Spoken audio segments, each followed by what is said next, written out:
નમસ્કાર વિદ્યાર્થી મિત્રો, તમારું સ્વાગત છે કે આર પટેલ્સ ગ્રુપ ટ્યુશનમાં ધોરણ 8 થી 12 કોમર્સ, જેમાં આજે આપણે ધોરણ 10માં ગણિતમાં પ્રકરણ 10ની શરૂઆત કરવા જઈ રહ્યા છે અને આજે આપણે એનો પહેલો વિડીયો જોવાનો છે.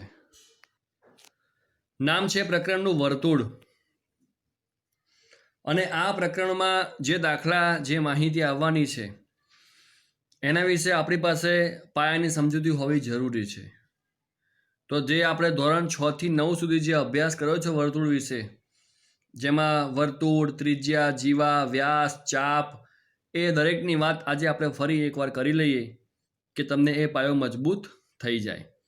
કારણ કે વર્તુળ શું છે, એમાં જે તત્વો હોય એની વ્યાખ્યા શું છે અને શું કહેવાય, જ્યાં સુધી એનો આપણને સંપૂર્ણ ખ્યાલ નહીં હોય તો એ દાખલા આપણને થોડા તકલીફ આપે એવા બની શકે છે.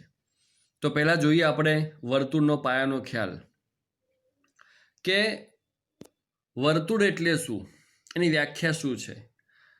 તો હું તમને દરેક વ્યાખ્યા સમજાવી દઈશ તો એ તમને ઓટોમેટિક યાદ રહી જશે. વ્યાખ્યા ગોખવાથી લોંગ ટાઈમ યાદ નહીં રહે, 1 કે 2 દિવસ પછી પાછું ભૂલી જવાય.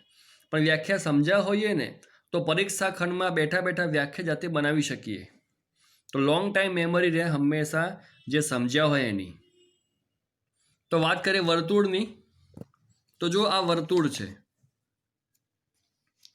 હવે આના પરથી એની વ્યાખ્યા કઈ રીતે બને?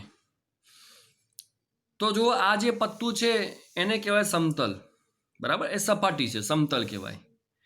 અને સમતલમાં જો આ એક બિંદુ છે અને આ જે છે એ વર્તુળ છે, પણ એ એકચ્યુઅલી છે શું? બિંદુઓનો ગણનો એક સમૂહ છે. મતલબ બિંદુઓનો સમૂહ છે, બિંદુનો ગણ છે એક. આ એક એક બિંદુ ભેગું થઈને આખું વર્તુળ બન્યું હશે, બરાબર? જેમ આ રેખા લીટી જોઈ રહ્યા છો, એ લીટી પણ બિંદુઓનો સમૂહ છે. એ ટપકાઓ જોઈન્ટ થવાથી જ રેખા બને છે અને આ ગોળ બને છે. તો આ જે આપ જોઈ રહ્યા છો એ પણ બિંદુઓનો સમૂહ છે. પણ એ ક્યાં છે? તો કે આ બિંદુથી સરખા અંતરે છે. તમે જુઓ કે તમે આનું કોઈ પણ બિંદુ અહીંયાથી અંતર માપો, અહીંયાથી આ માપો, અહીંયાથી આટલું માપો, આ માપો, દરેક માપ સરખું આવશે. તો વર્તુળની ખાસિયત એ છે કે તે સમતલના કોઈ બિંદુથી સરખા અંતરે જ હોય છે અને તો જ એ વર્તુળ કહેવાય. તો વ્યાખ્યા શું બનશે? સમતલના કોઈ બિંદુથી, એટલે કે અહીંયાથી ચોક્કસ અંતરે, મતલબ સરખા અંતરે આવેલા બિંદુઓના સમૂહને, એટલે આ બિંદુઓનો સમૂહ જે છે એને વર્તુળ કહે છે, બરાબર? સમતલના કોઈ ચોક્કસ બિંદુથી સરખા અંતરે આવેલા બિંદુઓના સમૂહને વર્તુળ કહે છે. મતલબ આ જે બિંદુઓનો સમૂહ જે છે એ આ ચોક્કસ બિંદુથી સરખા અંતરે છે. આટલી વાત કરો એટલે તમારી વ્યાખ્યા બની જાય કે સમતલના કોઈ ચોક્કસ બિંદુથી સરખા અંતરે આવેલા બિંદુઓના સમૂહને વર્તુળ કહે છે. તમારે જેટલું પણ તમે વિડીયોમાં જુઓ છો એ બધું તમારે ચોપડામાં લખવાનું હોય છે. હું વિડીયોમાં કહું કે ના કહું, હોમવર્ક આપું કે ના આપું, તમે જેટલું પણ જુઓ, સમજો તમારા માટે એક બ્લેકબોર્ડ છે અને ક્લાસરૂમમાં જે લખીએ છીએ આપણે બ્લેકબોર્ડમાં એ બધું નોટમાં આપણે ઉતારીએ છીએ. તો એ જ પ્રમાણે હું વિડીયોમાં કહું કે ના કહું, તમે જેટલું પણ જુઓ છો એ બધું તમારે તમારા ચોપડામાં લખવાનું છે. એ ઉપરાંત જો હોમવર્ક આપું છું એ અલગ વસ્તુ છે, પણ તમે જેટલું પણ જુઓ છો એ ચોક્કસ તમારે લખવું પડશે. તો તમે આગલા કોઈ ચેપ્ટરમાં બાકી હોય તો ખાસ ધ્યાન દોરજો કે જેટલું પણ તમે વિડીયોમાં જુઓ છો, પછી ઇંગ્લિશ ગ્રામર હોય કે ગણિત હોય, તમારે ખાસ લખવું પડશે. તો આ વ્યાખ્યા વર્તુળની થઈ છે. હવે છે ત્રિજ્યા. હવે ત્રિજ્યાની વ્યાખ્યા સમજવા માટે પહેલાં એની આપણે આકૃતિ જોઈએ કે જો આ વર્તુળ છે અને આ એનું કેન્દ્ર કહેવાય, બરાબર? તો આપ આ જોઈ રહ્યા છો ને, આ એક રેખાખંડ, આ બીજો, આ ત્રીજો, એ બધી ત્રિજ્યાઓ છે. એટલે કે એક વર્તુળમાં અસંખ્ય ત્રિજ્યાઓ દોરી શકાય. અહીંયા જુઓ, અહીંયા આમ દોરાય, હજુ આમ દોરાય, જેટલી પણ શક્ય હોય એ બધી દોરી શકીએ છીએ આપણે. તો હવે એની વ્યાખ્યા બનશે કઈ રીતે? તો જો આપણે શીખી ગયા કે રેખાખંડ, રેખા અને કિરણ 3 વસ્તુ હોય. જેમાં બે બાજુ તીર હોય એને રેખા કહેવાય, જેને એક જ બાજુ તીર હોય એને કિરણ કહેવાય, અને જેને ક્યાંય તીર ન હોય એને રેખાખંડ કહેવાય. અને તીર મતલબ શું? એ ભાગ અનંત ચાલતો રહે, પરંતુ અહીંયા તો ક્યાંય તીર નથી, મતલબ કે આ બંને છેડા સીમિત છે, આનાથી આગળ વધશે નહીં, મતલબ કે એન્ડ આવી ગયો છે. અને એન્ડ એટલે ગણિતની ભાષામાં કહેવાય અંત્ય બિંદુ. તો તમે કોઈ પણ ત્રિજ્યા પર કોન્સન્ટ્રેટ કરો. માનો કે આપણે જો આની ઉપર ધ્યાન દોરે, ચલો, તો આપ જોઈ રહ્યા છો એ રેખાખંડ છે. હવે માત્ર આ રેખાખંડની આપણે ઓળખાણ આપીશું તો વ્યાખ્યા બની જશે. જો આ રેખાખંડનું ના બે અંત્ય બિંદુઓ હોય તો એક ક્યાં છે? કેન્દ્ર ઉપર, અને બીજું ક્યાં છે? વર્તુળ પર. તમે કોઈ પણ ચેક કરી લો. આ પણ ત્રિજ્યા છે, અહીં તો આપ જોઈ શકો છો કે એક અંત્ય બિંદુ કેન્દ્ર ઉપર છે, બીજું જો વર્તુળ ઉપર છે. સેમ ટુ સેમ જો અહીંયા પણ છે, બરાબર. તમે કોઈ એકમાં ધ્યાન કેન્દ્રિત કરીને જોઈ શકો છો કે રેખાખંડનું એક અંત્ય બિંદુ કેન્દ્ર ઉપર છે અને બીજું અંત્ય બિંદુ વર્તુળ પર છે. બસ, તો વ્યાખ્યા બની ગઈ કે જે રેખાખંડનું એક અંત્ય બિંદુ કેન્દ્ર ઉપર હોય અને બીજું અંત્ય બિંદુ વર્તુળ પર હોય તેને ત્રિજ્યા કહે છે. એટલે રેખાખંડના અંત્ય બિંદુઓ ક્યાં છે એટલું ખાલી કહી દો, વ્યાખ્યા બની જાય. જુઓ, જે રેખાખંડનું એક અંત્ય બિંદુ કેન્દ્ર પર હોય અને બીજું અંત્ય બિંદુ વર્તુળ પર હોય તેને ત્રિજ્યા કહે છે. વ્યાખ્યા સમજ્યા હોય તો લોંગ ટાઈમ યાદ રહે, અને એક સમય ત્રિજ્યા ક્યાં હોય દોડતા આવડતું હોય તો આપણે શીખ્યા છે મુજબ અંત્ય બિંદુઓ ક્યાં છે લખી નાખો ને તો પણ તમારી વ્યાખ્યા બની જાય. હવે તમે જો આ વ્યાખ્યા સમજમાં આવી હોય તો એક સાથે એક ફ્રી સ્કીમ છે, જીવા. ત્રિજ્યા પરથી જીવાની વ્યાખ્યા આપ જાતે મોઢે બોલી શકશો. જુઓ, આ ત્રિજ્યામાં શું જોયું કે અંત્ય બિંદુઓ ક્યાં છે? તો જો આ જીવા છે, જો આ જે રેખાખંડ છે એ પણ જીવા છે, આ પણ જીવા છે, આ પણ, મતલબ કે ત્રિજ્યાની જેમ જીવા પણ વર્તુળમાં અસંખ્ય દોરી શકીએ છીએ. તો તમે ધ્યાનથી જોયું હશે કે આ ત્રણેય ત્રિજ્યામાં એક અંત્ય બિંદુ હંમેશા વર્તુળ પર હતું અને બીજું હંમેશા કેન્દ્ર ઉપર હતું. તો અહીં તમે જુઓ કે આ દરેક જીવાના અંત્ય બિંદુઓ ક્યાં છે, અને જાતે વ્યાખ્યા બોલવાનો પ્રયત્ન કરો, સાચી જ પડશે. બરાબર. ચાલો આપણે આની પર ધ્યાન કેન્દ્રિત કરીએ તો બંને અંત્ય બિંદુ ક્યાં છે? વર્તુળ પર. અહીં પણ જુઓ અને અહીં પણ જુઓ. તો શું વ્યાખ્યા બનશે કે જે રેખાખંડના બંને અંત્ય બિંદુઓ વર્તુળ પર હોય તેને જીવા કહે છે. કે જે રેખાખંડના બંને અંત્ય બિંદુઓ વર્તુળ પર હોય તેને જીવા કહે છે. બરાબર. તો આ વર્તુળ, ત્રિજ્યા અને જીવા, આ ત્રણ વ્યાખ્યા આપણે સમજ્યા છે. તમે હાલ એને જાતે બોલવાનો પ્રયત્ન કરો, વિડીયો પોઝ કરીને, અને તમે આકૃતિ ઉપરથી વ્યાખ્યા બનાવવાનો પ્રયત્ન કરશો તો જલ્દી તમને યાદ રહી જશે. હવે ચલો, આ જીવા છે તો આને ત્રિજ્યા કેમ કહેવાય એ સમજ્યા, કારણ કે એક અંત્ય બિંદુ કેન્દ્ર ઉપર છે અને બીજું વર્તુળ પર છે, માટે આને ત્રિજ્યા કહેવાય. અને જીવા કેમ કહેવાય? કારણ કે બંને અંત્ય બિંદુઓ વર્તુળ પર છે, માટે જીવા કહેવાય. તો હવે આ જુઓ, આ પણ જુઓ, આ પહેલી જીવા, આ બીજી જીવા, આ ત્રીજી, આ પણ જીવા જ છે ને, કારણ કે આની જેમ આના પણ અંત્ય બિંદુ બંને ક્યાં છે? જુઓ, વર્તુળ પર જ છે. જુઓ, કોઈ પણ તમે જીવા ચેક કરી શકો છો. તો છતાં આનાથી અલગ કેમ દોર્યું છે આ? તો તમે ધ્યાનથી જુઓ કે આ બધી જીવા અને આ બંને જીવા છે, પણ બંનેમાં ફરક છે. તમે જુઓ કે આ બધી જીવાઓ વર્તુળમાં ગમે ત્યાં દોરી છે, જ્યારે આ જુઓ, આ બધી જીવાઓ કેન્દ્રમાંથી પસાર થાય એ પ્રમાણે જ દોરવામાં આવી છે. બરાબર. તો આ બંને જીવા જ છે, કારણ કે એની ઓળખાણ શીખ્યા આપણે કે જેના બંને અંત્ય બિંદુઓ વર્તુળ પર હોય એને જીવા જ કહેવાય. તો આ પણ જીવા જ છે, પણ એની ખાસિયત છે કે આ બધી જીવાઓ કેન્દ્રમાંથી પસાર થાય છે, તેને વ્યાસ કહેવાય. તો વ્યાખ્યા વ્યાસની શું બોલી ગયા? વર્તુળના કેન્દ્રમાંથી પસાર થતી જીવાને વ્યાસ કહે છે. મતલબ વ્યાખ્યામાં જ કહ્યું છે કે વ્યાસ એ એક પ્રકારની જીવા જ છે, પણ જ્યારે એ જીવા આવી આડી અવળી ન હોય અને કેન્દ્રમાંથી પાસ થાય ત્યારે એ વ્યાસ બની જાય છે. બરાબર. તો વર્તુળના કેન્દ્રમાંથી જે જીવા પસાર થાય એને વ્યાસ કહેવાય. તો એક વસ્તુ એ છે કે તો આ જીવામાં અને આમાં ફરક શું છે? તમે ધ્યાનથી જુઓ કે આ જીવા જો નાનું માપ છે, પછી જો આનાથી સહેજ મોટું માપ છે, આ સહેજ મોટું, મતલબ જેમ જેમ જીવા કેન્દ્ર પાસે આવે ને એમ એનું માપ મોટું બનતું જાય. અને જ્યારે એ જીવા એક્ઝેક્ટ કેન્દ્રમાં આવી જાય ને ત્યારે એ સૌથી મોટું માપ હોય. એનાથી મોટું માપ બીજું કોઈ બને જ નહીં વર્તુળમાં. તો આ જેટલી પણ જીવાઓ જે છે એ વર્તુળની બધી જીવાઓ કરતાં સૌથી મોટા માપની હોય, કારણ કે વચ્ચે વચ્ચ સેન્ટર કેન્દ્રમાંથી જ પસાર થાય છે. તમે જુઓ કે તમે પોતે ચેક કરજો અત્યારે કે એક વર્તુળ દોરજો વ્યવસ્થિત, એમાં એક આવી વ્યાસ દોરજો, એની એક્ઝેક્ટ બાજુમાં એક જીવા દોરજો, પછી માપજો કે આના કરતાં એનું માપ સહેજ નાનું હશે. કારણ કે તમે જુઓ કે આ આગળ જાય એટલે જો એને ઘેરાવો સહેજ નાનો સાંકડો બનતો જાય છે. એટલા માટે કેન્દ્રમાં પસાર હોય ને એ સૌથી મોટું વર્તુળમાં હોય, પછી જેમ જેમ દૂર જાય કેન્દ્રથી એનું માપ ઘટતું જાય છે. તો એટલા માટે એને વ્યાસ કહેવાય, બાકી એને જીવા જ છે. પણ આમાં ફરક શું છે કે આ સૌથી મોટું છે. તો વ્યાખ્યા બીજી પણ શું બને વ્યાસની, કે સૌથી મોટી જીવાને વ્યાસ કહે છે. બરાબર. આ બધું જ્ઞાન આપણી પાસે નહીં હોય ને તો આ ચેપ્ટરમાં થોડું તકલીફ પડશે. બાકી દાખલા સરળ જ છે, પણ જ્યાં સુધી આપણે વર્તુળનો પાયો ખબર નહીં હોય, વર્તુળમાં શું આવે, એની વ્યાખ્યા શું, એની સમજણ શું, એની ઓળખાણ શું, એની ખાસિયત શું, ત્યાં સુધી દાખલા ગણવા તકલીફ પડે એમ છે. તો આ શીખ્યા આપણે વ્યાસની બે વ્યાખ્યા. બરાબર. તો તમારે આટલું સરસ દરેકમાં દોરવાનું પણ છે અને લખવાનું પણ છે, અને લખતી વખતે મનમાં વ્યાખ્યા બોલતું રહેવાનું છે, સમજતું રહેવાનું છે. દરેકમાં માત્ર આપણે રેખાખંડની ઓળખાણ આપીએ કે અંત્યબિંદુઓ ક્યાં છે તો ઓટોમેટિક વ્યાખ્યા એ બની જાય છે. હવે જોઈએ વર્તુળની છેદિકાની વ્યાખ્યા.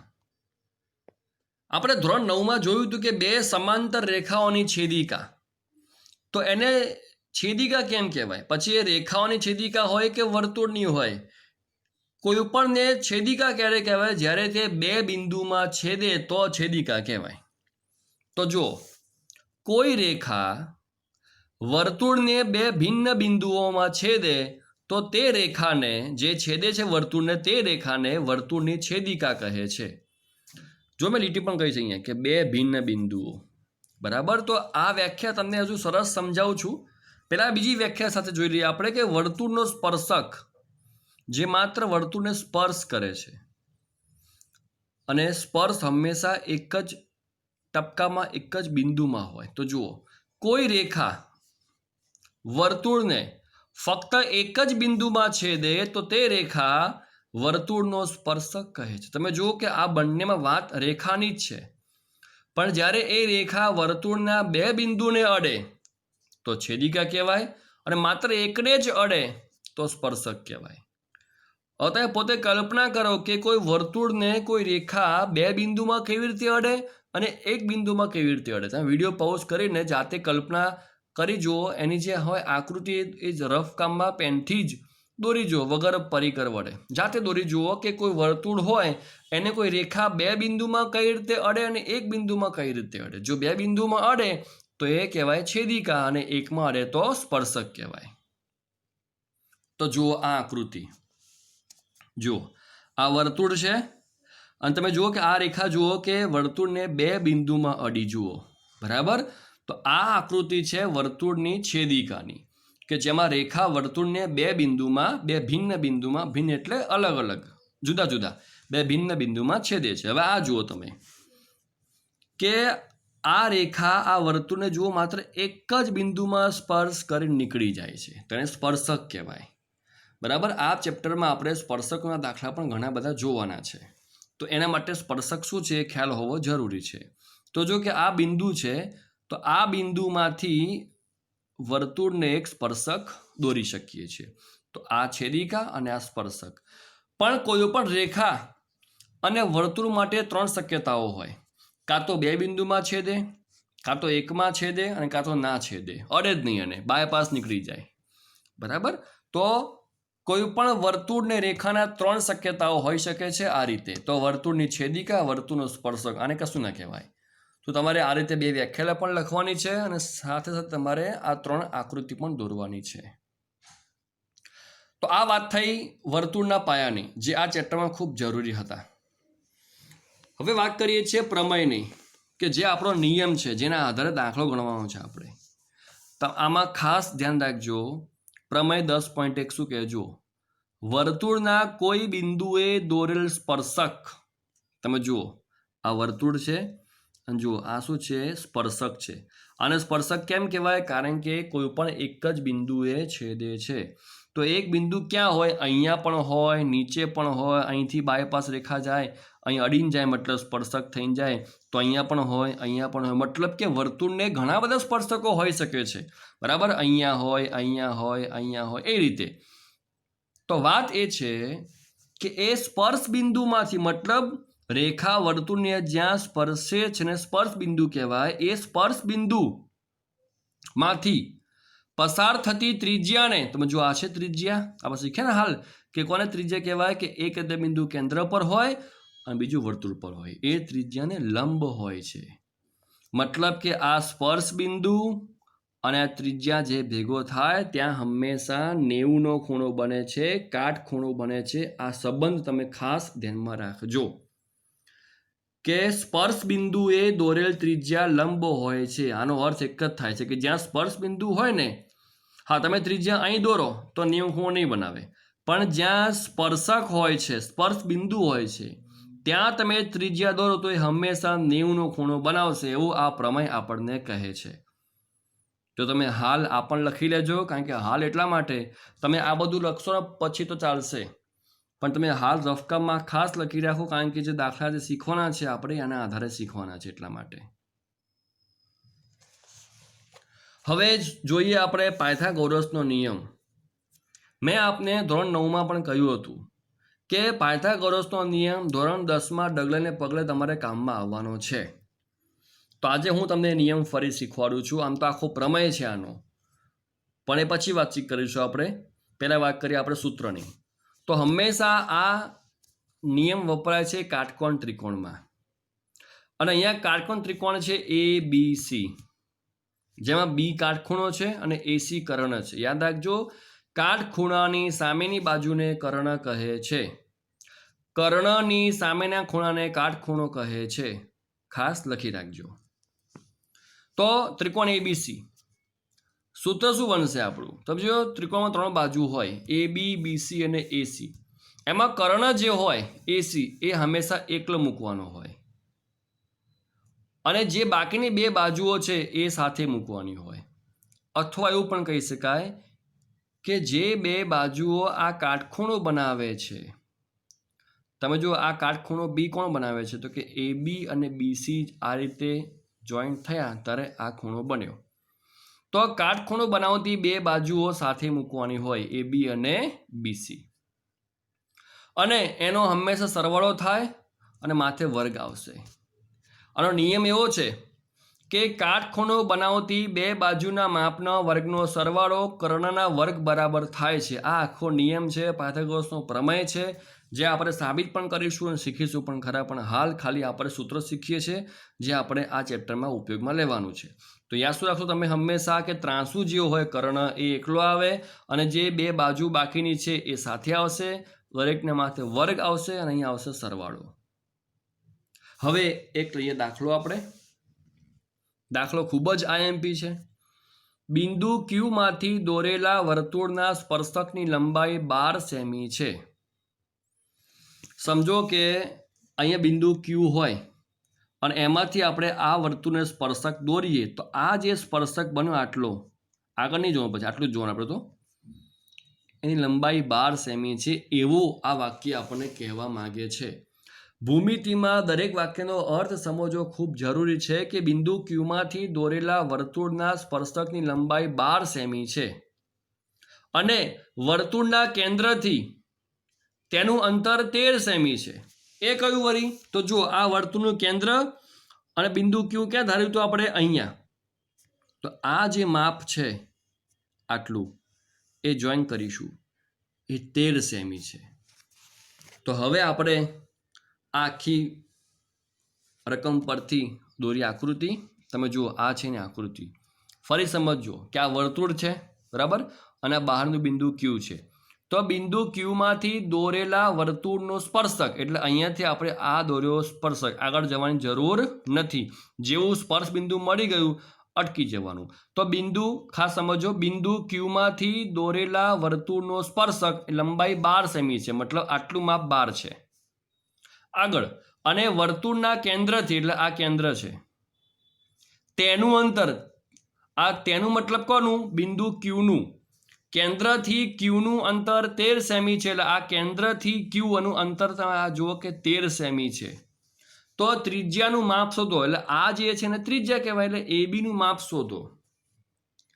જ્યાં સુધી આપણને શાબ્દિક ભાષાની ખબર નહીં પડે કે કોની વાત થઈ રહી છે ત્યાં સુધી તમે આકૃતિમાં માપ નહીં મૂકી શકો. હવે આપ સમજી ગયા છો? તો હવે ધ્યાનથી જુઓ તમે કે આ તમે બાકીનું વર્તુળનો ભાગ તમે ભૂસી નાખો તો વધ્યું શું? કાટકોણ ત્રિકોણ. બરાબર. એટલે જ્યાં ત્યાં કરીને પાછું શું આવી ગયું? પાયથાગોરસનો પ્રમેય. તો આવી આકૃતિમાં આવા દાખલા મોટે ભાગે, અને એ પણ કેટલા માટે આપણે શીખી ગયા આગળ હાલ જ કે આ ખૂણો બી કાટખૂણો કહેવાય. હાલ શીખ્યા આપણે, એટલા માટે આ પ્રમેય શીખ્યા આપણે કે જ્યારે સ્પર્શ બિંદુ હોય અને ત્યાં ત્રિજ્યા હોય તો એ 90 ખૂણો બનાવે. એ તો શીખ્યા આપણે. એટલા માટે આ ત્રિકોણ કેવો બને છે?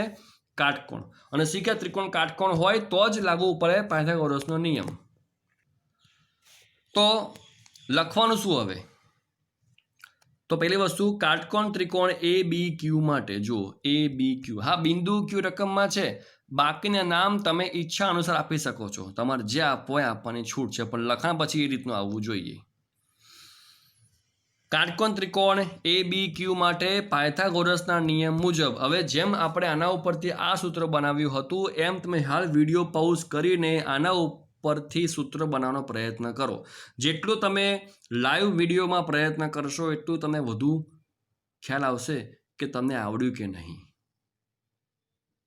હવે હું જવાબ બોલું છું કે આ કર્ણ છે AQ, એ એકલો આવે અને AB અને BQ સાથે આવે. ઘણા શું કરે, જે માપ આપે એને સાથે મૂકી દે. માપ કયા આપે છે એનું કંઈ નિર્ભર છે જ નહીં. માપ તો 3માંથી કોઈ પણ 2 આપે. સૂત્ર હંમેશા આપણું ફિક્સ જ છે કે કર્ણ હંમેશા એકલો રહે. ઘણા વિદ્યાર્થીઓ જે 2 માપ આપ્યા હોય એ સાથે મૂકી દે અને જે માગ્યું એને અલગ મૂકી દે. એવું નથી કરવાનું ભાઈ. આપણે રકમ જોવાની જ નથી કે કયા માપ આપે છે અને કયા માગ્યા છે. આપણે તો કાટકોણ ત્રિકોણમાં જે કર્ણ બનતો હોય એ અલગ મૂકવાનો છે અને બાકીની 2 બાજુઓ સાથે મૂકવાની છે. બસ આ સૂત્ર આપણું મૂકવાનું છે. પછી માપ ગમે તે આપ્યા હોય તો AQ અલગ આવશે અને AB BQ અલગ આવશે. હવે આકૃતિમાં AQનું માપ 13 આપ્યું છે, આનું માપ 12 આપ્યું છે, આનો વર્ગ 169, આનો વર્ગ 144, એ સામે જાય બાદ થાય, બાદ બાકી 25 અને વર્ગમૂળ 5. બરાબર. આવી ગણતરી ધોરણ 9માં આપણે બહુ જ વાર કરી હતી અને મેં કહ્યું હતું કે તમારે ધોરણ 10માં ચોક્કસ ઉપયોગમાં આવશે. તો AB એટલે ત્રિજ્યા આપણને રકમમાં જે માગ્યું હતું એ 5 મળી ગયું છે. પણ જ્યાં સુધી આપણને આ નિયમ જ ખબર ના હોય, સૂત્રો ના બનાવતા આવડતું હોય, વર્ગ મોઢે ના આવડતા હોય, વર્ગમૂળ નહીં આવડતું હોય, તકલીફ પડશે. તમે એક કામ કરજો, 1 થી 25ના વર્ગ અને વર્ગમૂળ ખાસ મોઢે કરી દેજો. 1 થી 25ના. હવે દાખલો બીજો, રકમ આની આ જ વાર્તા, આ જ આકૃતિ, પણ માપ જુદા આપશે. શું કહેજો? ત્રિજ્યા 6 છે. ત્રિજ્યા એટલે કયું? આ AB. બરાબર, AB 6 છે. કેન્દ્રથી બિંદુનું અંતર 10 છે. એટલે આ કેન્દ્ર અને આ બિંદુ, આ અંતર 10 છે. તો માગીશું સ્પર્શકની લંબાઈ, એટલે કે આ BQ માગ્યું છે. આપણે ખ્યાલ હોવો જોઈએ કે આને ત્રિજ્યા કહેવાય, આને સ્પર્શક લંબાઈ કહેવાય અને આને કેન્દ્રથી બિંદુનું અંતર કહેવાય. તો જેથી કરીને જે માપ આપે એ મૂકવું ક્યાં, તો એ આપણે ખ્યાલ હોય તો મૂકી શકીએ આપણે કે ભાઈ આ અંતર છે, આ સ્પર્શક છે અને આ ત્રિજ્યા છે. બરાબર, લખી રાખજો તમારે ક્યાંય લખવું હોય તો. હવે આપણે આકૃતિ બીજી દોરીએ છીએ અને ત્રિજ્યા 6 એટલે અહીં મૂકીશું, કેન્દ્રથી અંતર 10 અહીં મૂકીશું અને આ સ્પર્શક એટલે કે BQ માંગ્યું છે. મેં કહ્યું એમ માપ ગમે તે કેમ ના આપ્યા હોય, સૂત્ર ફિક્સ છે આપણું કે AQ અલગ રહેશે અને આ 2 બાજુઓ સાથે રહેશે.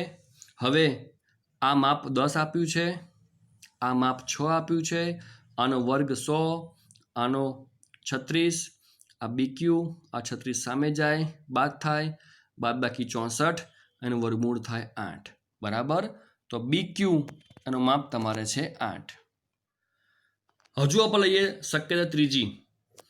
કારણ કે જુઓ કે 3 માપ હોય, એમાંથી કોઈ પણ 2 આપ્યા હોય ને ત્રીજું માગ્યું હોય. આપણે બધી શક્યતા જોઈ લીધી. દાખલા નંબર 1, 2 અને 3 આ ત્રણેયમાં આપણે ઘડીકમાં આ 2 આપ્યા હોય તો આ માગ્યું હોય, આ 2 આપ્યા હોય તો આ માગ્યું હોય, આ 2 આપ્યા હોય તો આ માગ્યું હોય, એ બધી શક્યતાઓ આપણે જોઈ લીધી. આ નંબર 3 જોઈ લો કે ત્રિજ્યા 7 એટલે અહીં મુકાય, સ્પર્શક લંબાઈ 24 એટલે અહીં મુકાય. તો માગ્યું શું? કેન્દ્રથી બિંદુનું અંતર આ માગ્યું છે. સૂત્ર નક્કી છે આપણું, બરાબર. એમાં આ માપ રકમમાં આપ્યા છે, આનો વર્ગ સરવાળો એનું વર્ગમૂળ 25 થાય. આવી ગયો જવાબ. જો આપણને વર્ગના વર્ગમૂળ મોઢે હોય તો ક્યાં તકલીફ પડતી નથી. તો મુખ્ય વસ્તુ છે આકૃતિ, એમાં રકમ પ્રમાણે જે માપ આપે છે માપ ક્યાં મૂકવા. જો તમે 24 ભૂલથી મૂકી દો તમારો જવાબ જ નહીં આવે, બરાબર. એટલે ધ્યાનપૂર્વક માપ મૂકવાના અને પછી આકૃતિ પરથી સૂત્ર બનાવવાનું અને ગણતરી કરવાની છે. તો આજે આપણે આટલું રાખીએ છીએ અને તમને હોમવર્ક તમને આજે આપું છું. મેં કહ્યું એમ તમે જે વિડીયોમાં જુઓ છો એ લખવાનું જ છે. એ ઉપરાંત તમે આ 3 દાખલાનો એક તમે સ્ક્રીનશોટ લઈ શકો છો કે દાખલો પહેલો ત્રિજ્યા 15 અંતર 25 તો સ્પર્શક શોધો. દાખલો બીજો ત્રિજ્યા 5 સ્પર્શક 12 તો અંતર શોધો. અને નંબર 3માં અંતર 25 સ્પર્શક 24 તો ત્રિજ્યા શોધો. તમારે આ 3 દાખલા હોમવર્કમાં ગણવાના છે. વ્યવસ્થિત મોઢે ગણજો, બધી વ્યાખ્યા મોઢે બોલજો, દરેકમાં અલગ અલગ આકૃતિ બનાવજો અને જાતે પ્રયત્ન કરજો. આવજો.